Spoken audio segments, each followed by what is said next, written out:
नमस्कार। हम लोग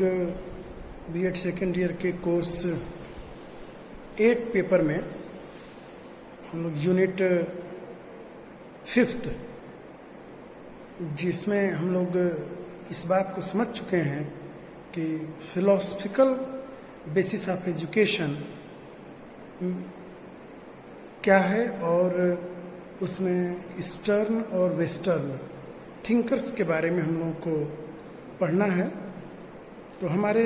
ईस्टर्न का मतलब होता है भारतीय, इसको ईस्टर्न का लिखा होगा प्राच्य। तो प्राच्य जो शिक्षाविद हैं तो उनमें हमको 4 लोगों को पढ़ना है। तो उनमें सबसे पहले ही हैं महात्मा गांधी। तो महात्मा गांधी के बारे में आज हम लोग थोड़ा बहुत इनका शैक्षिक चिंतन किस प्रकार का था तो हम लोग थोड़ा सा जानने का प्रयास करेंगे। मैंने इससे पहले बताया था कि किसी भी व्यक्ति का शैक्षिक चिंतन, किसी भी व्यक्ति के शैक्षिक चिंतन को समझने से पहले उसके जीवन के जो आदर्श हैं, जो उसके जीवन के जो मूल्य हैं,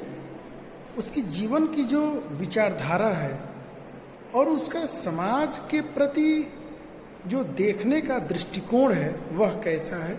यह जानना महत्वपूर्ण होता है। सत्य, अहिंसा, निर्भयता तथा सत्याग्रह के प्रणेता, पोषक और प्रयोगवादी विचारक जो हैं वह हैं हमारे महात्मा गांधी। इन्होंने अपने पूरे जीवन परिचर्चा में, पूरे जीवन काल में उन्होंने जो हमेशा जिसका जो साथ लिया और जिसको जीवन भर उन्होंने निभाया वह है सत्य, अहिंसा, निर्भयता, सत्याग्रह। ये इसके ये प्रणेता और इन्होंने इनको प्रयोगवादी भी कहा जाता है, क्योंकि ये अपने पूरे लाइफ में जिस पे इन्होंने जिनको सत्य माना, जिस पर इन्होंने अपने विचार की आधारशिला रखी, उसको वो ऐसे ही किसी के विचारों को वो नहीं माने हैं। वो जीवन की कसौटियों पर, वो अपने कसौटियों पर उसको खरा उतरने के बाद ही वो उसको सत्य मान रहे हैं। इसीलिए उनकी जो एक पुस्तक है सत्य के प्रयोग में इस बात को वो भली भांति समझा रहे हैं। उस समय आश्चर्य ही कहा जाएगा कि जब विश्व का कोई व्यक्ति जो शिक्षित हो, नीति, न्याय, धर्म, सत्य और अहिंसा में अटूट विश्वास रखता हो और भारत के महान सपूत, स्वतंत्रता आंदोलन के प्रणेता, महान शिक्षाविद, सफल राजनेता, समाज सुधारक तथा जन साधारण के अंदर नव चेतना का जो संचार करने वाले, नव शक्ति और नव जागरण जागृत करने वाले का जो नाम है उसमें मोहनदास करमचंद गांधी का नाम बहुत ही अग्रणी और सर्वोपरि दृष्टि से देखा जाता है। मैंने जितनी बहुत सी इनके बारे में जो इनके कार्य क्षेत्र में ये सिर्फ ये उपमा नहीं है, यह सिर्फ एक अलंकार नहीं है। भारत भूमि पर समय समय पर महान व्यक्तित्व जन्म लेते रहे हैं और अपने विचारों, अपने कर्तव्यों से इस धरा पर सिर्फ भारत में ही नहीं, पूरी मनुष्य मात्र के लिए इनके जो विचार काफ़ी फलीभूत हुए और काफ़ी लोगों के लिए उपयोगी हुए और इसके माध्यम से लोग अपने जीवन को बहुत न्यायप्रिय और बहुत व्यवहारिक रूप से जीवन यापन करने में सहायता मिलती है। ऐसे थे हमारे मोहनदास करमचंद गांधी। महात्मा गांधी का जन्म 2 अक्टूबर 1869 पोरबंदर गुजरात में हुआ था और ये बचपन से ही काफ़ी प्रभावशाली, यूं कहा जाए कि काफ़ी बचपन से ही ये सत्य और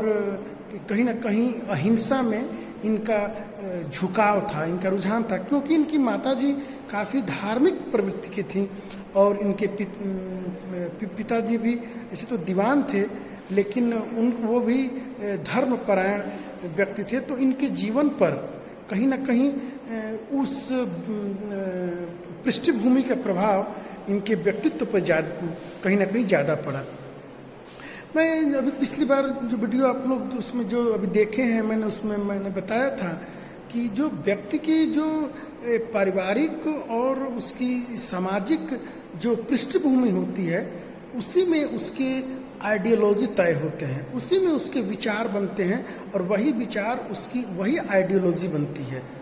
जिस परिस्थिति में, जिस प्रकार का इन्वायरमेंट होता है, यदि कोई व्यक्ति हिंसक परिवार में, हिंसक समाज में होता है, तो उसकी आइडियोलॉजी कहीं ना कहीं उस परिस्थिति से प्रभावित होगी। तो गांधी जी की जो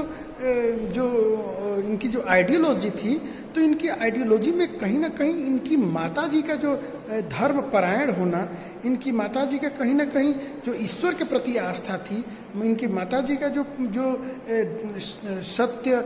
करुणा, सहानुभूति, सिंपैथी के इस प्रकार के जो गुण थे, उन गुणों का सहज संचार हुआ महात्मा गांधी के विचारों में। और कहीं ना कहीं इनके पूरे, अगर महात्मा गांधी के अगर जीवन की पूरी चिंतन यात्रा को देखें, पूरी महात्मा गांधी की अगर पूरी जीवन यात्रा को देखें,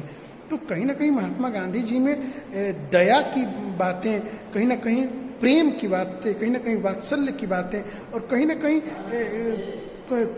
कर्म के प्रति जो लगाव है, जो कर्म कार्य के प्रति जो इनका झुकाव है, वो इनको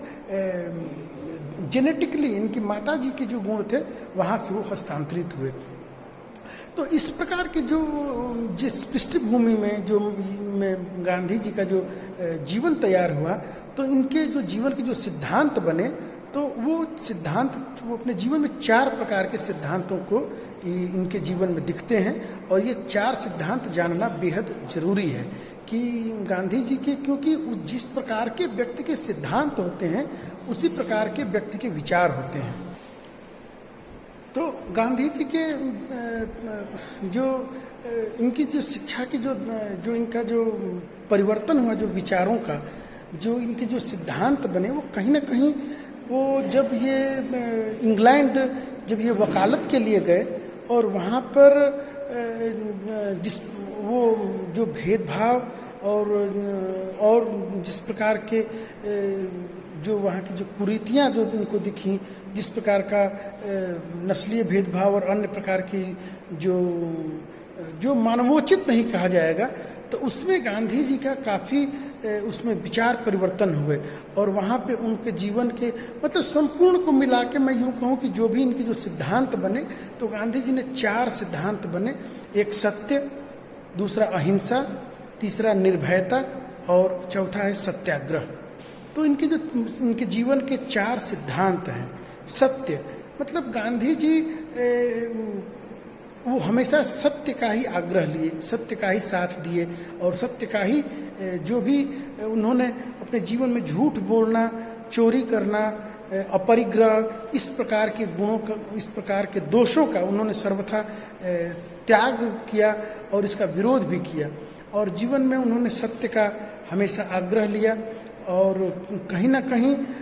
इस आग्रह से गांधी जी के विचारों में इतनी दृढ़ता आई कि, और सत्य अपने आप में कहीं ना कहीं व्यक्ति के अंदर एक प्रकार का एक साहस देता है, एक ऐसा विचार देता है कि वो व्यक्ति काफ़ी उसके विचारों में बल मिलने लगता है, उसकी अंतःकरण और अंतरात्मा दृढ़ होने लगती है, और वो कहीं ना कहीं उसके कार्यों में, उसके व्यवहार में और कहीं हम लोगों को भी अच्छा लगता है कोई व्यक्ति सत्य बोलने वाला, झूठा व्यक्ति को कोई लाइक नहीं करता है। और अगला इनका गुण था अहिंसा।